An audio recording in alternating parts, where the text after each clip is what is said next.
वरुणरंध्रकारी भानु शशि भूमि सुतो बुधश्च गुरुश्च शुक्र शनि राहु केतवः सर्वे ग्रहाः शान्तिकराः भवन्तु सर्वे ग्रहाः शान्तिकराः भवन्तु क्रूरग्रहाः शान्तिकराः भवन्तु। नमस्कार, स्वागत है आपका आचार्य वाणी में। मैं आचार्य डॉक्टर विक्रमादित्य आपके साथ हूँ और आज का विषय है कुंभ राशि वालों के लिए। कुंभ राशि वालों के लिए ग्रहों का योगायोग, बृहस्पति और शुक्र की जो युति है उसके बारे में हम बात करने वाले हैं। देखिए, बृहस्पति ग्रह, शुक्र ग्रह दोनों के दोनों परम शुभ ग्रह ज्योतिष के दृष्टिकोण से माने जाते हैं। और आपकी राशि के दृष्टिकोण से यदि हम बात करें तो इस वक्त 27 जुलाई से लेकर 21 अगस्त के बीच में इन दोनों ग्रहों की युति बुद्धि भाव में बनने वाली है। अब एक विचित्र विडंबना यह है कि आपकी चल रही है साढ़े साती, और साढ़े साती का पीरियड जो होता है बड़ा विचित्र होता है। अंतिम दौर में चल रहे हैं, शनि पहले ही वक्री होकर आपके लिए बड़ा एक विचित्र दौर में गुजार रहे हैं। आपको बने बनाए चीज़ में यानी शनि की साढ़े साती का दौर चल ही रहा है। और ऐसे में बृहस्पति और शुक्र की युति, इसमें दुविधा में मत फंसिएगा। बस समस्या क्या है कि बृहस्पति और शुक्र दोनों के दोनों जो हैं वो शुभ ग्रह माने जाते हैं, दोनों गुरु ग्रह माने जाते हैं। और गुरु ग्रह ऐसे हैं कि जिनकी अलग अलग फिलॉसफी है। एक इधर से चलने की बात करते हैं और इधर से चलने की बात करते हैं। एक दैत्यों के गुरु हैं, एक देवताओं के गुरु हैं, और दोनों को सफलता मिली, इस बात का ध्यान रखना। तो ऐसे में क्या हो रहा है कि आपकी विचारों में, बुद्धि में ये द्वंद्वात्मक स्थिति उत्पन्न करने की योग बना सकते हैं ग्रह। बस इससे यदि आप बच लिए तो आप समझ लो आप बहुत बढ़िया तरीके से वारे न्यारे अपने कराने के योग बना सकते हो। ये एक डेढ़ महीने का, एक महीने का समय जो है, जो वो बहुत विशेष आपके लिए बनकर आया है। जो चीज़ें नहीं भी समझ रही थी, हम कह रहे हैं इसको हम पॉजिटिव वे में यूज़ करें, क्योंकि बृहस्पति और शुक्र दोनों के दोनों शुभ ग्रह हैं, बुद्धि भाव में जा रहे हैं, संतान वाले भाव में जा रहे हैं। तो कहीं ना कहीं आपके लिए अच्छे रास्ते खोल रहे हैं, नए नए विचार मन में ला रहे हैं, क्रिएटिव दिमाग लाने का प्रयास करें। शनि उन पर कार्य नहीं करने देंगे, बस ये समस्या का कारण। तो शनि का उपाय, शनि को मनाएं, सदा सुख को पाएं। आपकी राशि के दृष्टिकोण से सबसे श्रेष्ठ उपाय इस वक्त ये निकलता है। और जितना बढ़िया तरीके से आप इनके उपाय कर लोगे तो सत्य मानो आप बहुत बढ़िया तरीके से लाभ के रास्ते अपने खोल सकते हो। श्वान की सेवा, एक काम करो, जब भी भोजन करो, सबसे पहला हर रोज इस दौरान लाभ के लिए एक बात खास तौर पे ध्यान रखना कि जब भी भोजन कर रहे हो सबसे पहला ग्रास निकालकर श्वान के निमित्त, कुत्ते के निमित्त डाल दो। ये अवश्य करने का आपको प्रयास करना चाहिए। सबसे पहला छोटा सा उपाय, बहुत श्रेष्ठ उपाय, बहुत सी तरीके से आप कर सकते हैं, कोई दिक्कत नहीं आएगी। और ये उपाय आपके शनि के लिए भी काम करेगा और साथ साथ और बृहस्पति और शुक्र की युति को जो थोड़ी समस्याएं हैं उसको ठीक करने के लिए भी बहुत बढ़िया सा रास्ता। जिद मत पकड़ना। शनि इस वक्त आपकी राशि के दृष्टिकोण से जहाँ चल रहे हैं साढ़े साती के अंतिम दौर में, वो कहीं ना कहीं, अभी हमने एक अलग से वीडियो बनाया था शनि वक्री, उसमें बहुत सारे उपाय बताए थे। इस वक्त वही उपाय आपको करने की ज़रूरत है। इसके साथ साथ यदि आप खास तौर पे शुक्र को थोड़ी ताकत दे दो, भगवान शंकर का दूध से अभिषेक करने का आप प्रयास कर लो, केसर युक्त दूध से भगवान शंकर का अभिषेक करने का प्रयास कर लो, और साथ साथ शनि स्तोत्र का नित्यपति पाठ कर लो, हनुमान चालीसा का नित्यपति पाठ कर लो, तो आपके लिए ये समय शुक्र और जो बृहस्पति की युति है ये बहुत बढ़िया तरीके से लाभ के रास्ते खोलती दिखाई देगी आपको। तो इस प्रकार से बृहस्पति और शुक्र की जो युति है वो आपने समझी। ये ग्रहों की युति जो होती हैं और योगा योग जो बनते हैं, परस्पर टकराव बनते हैं, इसका प्रभाव जीवन में हर क्षण पड़ता है। और जब गोचर में इस प्रकार की युति हो तो हमको समझना चाहिए कि उन ग्रहों का प्रभाव क्या हमारी कुंडली के अनुसार से पड़ रहा है। ऐसे में देखें, बृहस्पति ग्रह और शुक्र ग्रह का संबंध बड़ा विशेष है। दोनों ज्ञान के प्रतीक हैं और ऐसे अद्भुत ज्ञान के प्रतीक हैं कि आप समझ सकते हैं कि दोनों के दोनों ने अपने शिष्यों को बिल्कुल उत्कृष्टता तक, बिल्कुल टॉप तक पहुंचाने का सुंदर कार्य किया। देवगुरु बृहस्पति तो साक्षात देवताओं के गुरु माने जाते हैं, लेकिन शुक्र के संबंध में बात कहा जाए तो वो दैत्यों के गुरु माने जाते हैं। दैत्यों को गलत मार्ग पर चलने के बावजूद भी उन्होंने उनको शक्ति संपन्न बना दिया, देवताओं के समक्ष लाकर खड़ा कर दिया। देवताओं को भी कई बार पराजय का सामना उन दैत्यों के समक्ष करना पड़ा। कारण क्या था? शुक्र के कारण से। गुरु के जिस प्रकार से सानिध्य में रहकर गुरु के आदेशानुसार चलने के कारण से किस प्रकार का स्थिति उन्होंने, यानी केवल शुक्र के प्रभाव के कारण से। शुक्र केवल भोग विलास का ग्रह नहीं है। बहुत सारे लोग शुक्र को केवल भोग विलास की बात कर लेते हैं। शुक्र वास्तविक तौर पर ज्ञान का प्रतीक माना जाता है, युक्ति का प्रतीक माना जाता है, डिप्लोमेसी का प्रतीक माना जाता है। आज संसार में सबसे बड़ी आवश्यकता इस संसार में आगे बढ़ने के लिए डिप्लोमेसी की ही है। डिप्लोमेटिक तरीके से चाणक्य नीति के द्वारा किस प्रकार से हम आगे बढ़ने का कार्य कर सकते हैं। तो आप ये देखें कि 1 महीने तक करीब करीब जो शुक्र का और बृहस्पति का जो संबंध बनने वाला है, इसका प्रभाव क्या होने वाला है। वैसे आपकी राशि के दृष्टिकोण से तो आपने प्रभाव समझा, लेकिन जनरल तौर पर यदि हम सामान्य तौर पे समझें तो क्या है, विपरीत बुद्धि जो है वो 2 विभिन्न मार्गों पर चल सकती है। देखिए संसार जो है ना गोली है, कहा जाता है ना पृथ्वी गोल है, इधर से चलोगे चाहे इधर से चलोगे तो गंतव्य मार्ग पर। हाँ, एक मार्ग छोटा हो सकता है, एक मार्ग बड़ा हो सकता है, एक मार्ग पर चलने में रास्ता पथरीला हो सकता है और एक मार्ग पर चलने पर रास्ता कहीं ना कहीं सुगम हो सकता है, वो गुरु के सानिध्य पर। और उसका निष्कर्ष किस प्रकार से निकलना है और वहाँ किस प्रकार से सस्टेन अपने आप को करना है, ये वास्तविक तौर पर हमको सही दिशा समझ में आनी चाहिए। अब बृहस्पति और शुक्र की जो युति जो इस वक्त बन रही है, और वो भी बुध के भाव में, बुध की राशि में जो बनकर तैयार हो रही है, हो क्या रहा है कि सारा बुद्धि का खेल है। तो ऐसे में ध्यान रखना पड़ेगा कि आपको बुद्धि कहीं फेरे में ना फंस जाए।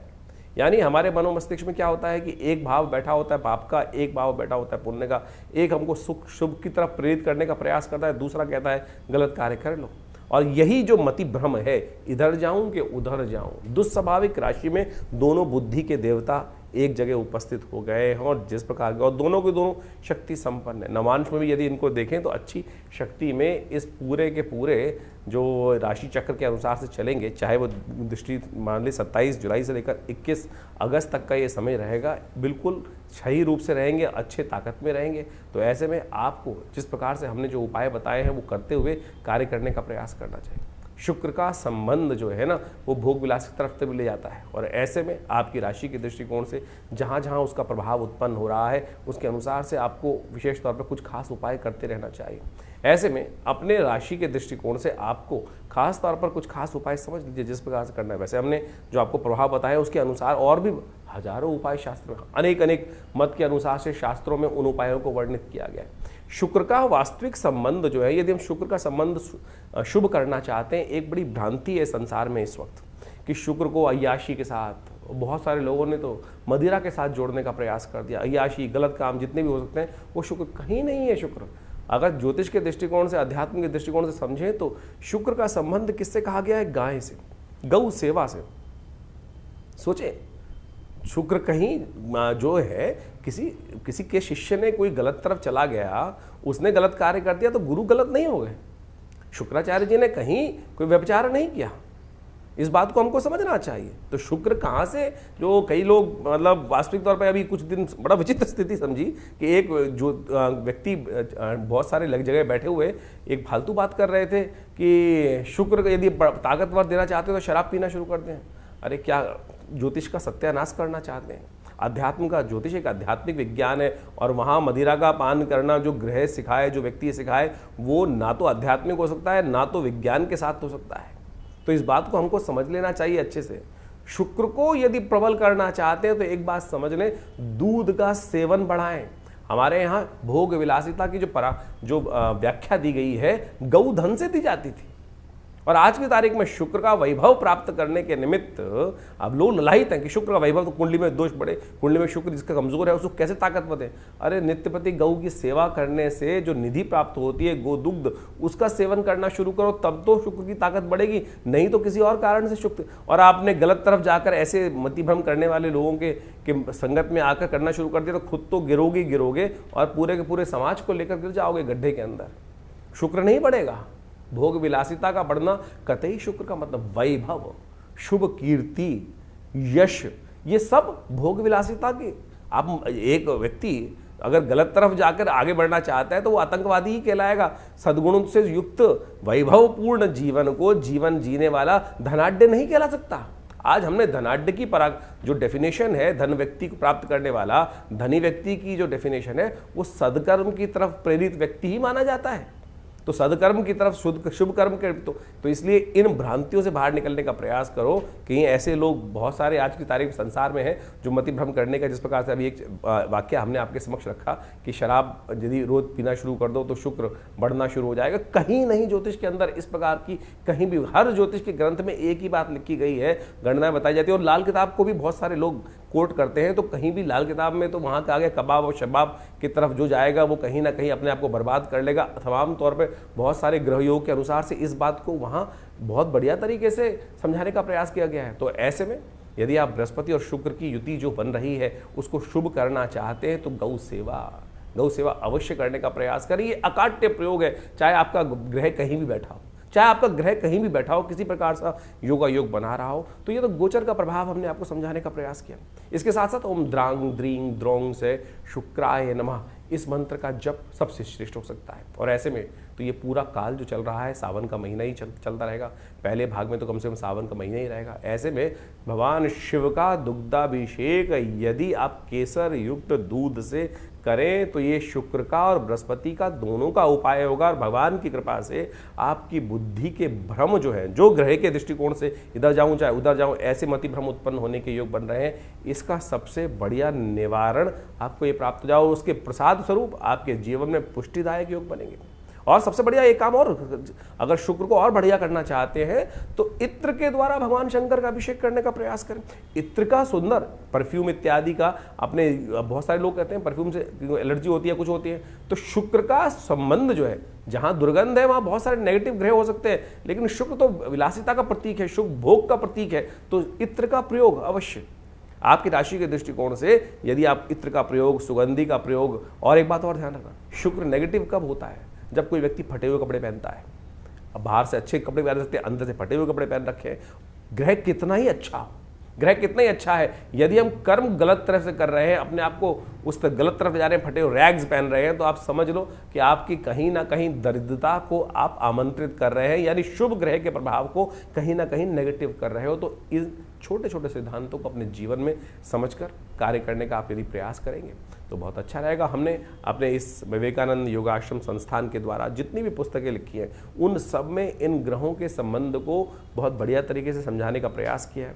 और उन ग्रहों के निवारण के लिए सबसे बढ़िया दैविक मार्ग ही है, उपासना मार्ग ही है, प्रार्थना मार्ग ही है, जिन पर जाकर आप ग्रहों के विभिन्न उपायों को करके अपने कष्टों का निवारण कर सकते हो। सबसे बढ़िया है मंत्र जप करना, भगवान का स्तवन करना, भगवान के सुंदर जो कार्य, जो क्रिया जो कर्मकांड के सिद्धांत के अनुसार से बहुत सारे मंत्र इत्यादि जप करने के पूजा पाठ के विधान को विकसित किया गया है, उनको करना तो आप समझें। और जब भी हमने बहुत सारी व्यवस्थाएं बनाई हैं विवेकानंद योगाश्रम में, हर रविवार को बड़ा कार्यक्रम होता है, उसमें आप सब लोग आकर उस यज्ञ में बैठ सकते हैं। विभिन्न नवग्रहों के मंत्र हम समय समय पर कराते ही हैं उसमें, तो आप सब आकर उन यज्ञ इत्यादि कर्मों में बैठें।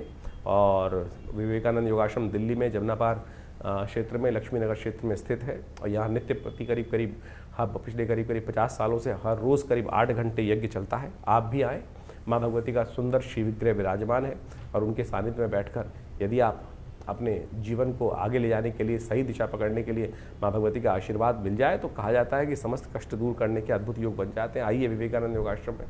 और यदि आपको कोई निजी विचार विमर्श करना है तो आप नीचे दिए नंबर्स पे, फ़ोन नंबर, अकाउंट, उस पर बातचीत कर अपॉइंटमेंट लेकर हमसे बात भी कर सकते हैं। और वैसे बहुत सारे लोग ऐसे होते हैं कि जिनके पास कोई समस्याएं हैं और उनका निदान चाहते हैं और कुछ पारिश्रमिक तौर पर व्यवस्था नहीं है, तो कोई चिंता नहीं है। रविवार को हमने महीने के पहले रविवार को आश्रम में व्यवस्था कर रखी है। सुबह आश्रम में जो यज्ञ होता है उसके बाद कोई भी व्यक्ति विवेकानंद योगाश्रम दिल्ली में आकर, लक्ष्मीनगर क्षेत्र में आकर हमसे परामर्श कर सकता है सुबह के टाइम पर केवल, और उसमें कोई शुल्क नहीं लिया जाता है। और इस यज्ञ इत्यादि कर्म में कोई शुल्क नहीं रहता, कोई भी आकर वहाँ व्यवस्थाओं के साथ जुड़ सकता है। और रविवार को सुबह 8 बजे से लेकर 10:30-11 बजे तक ये कार्यक्रम चलता है। सुंदर यज्ञ, भंडारा इत्यादि समस्त व्यवस्थाएं रहती हैं।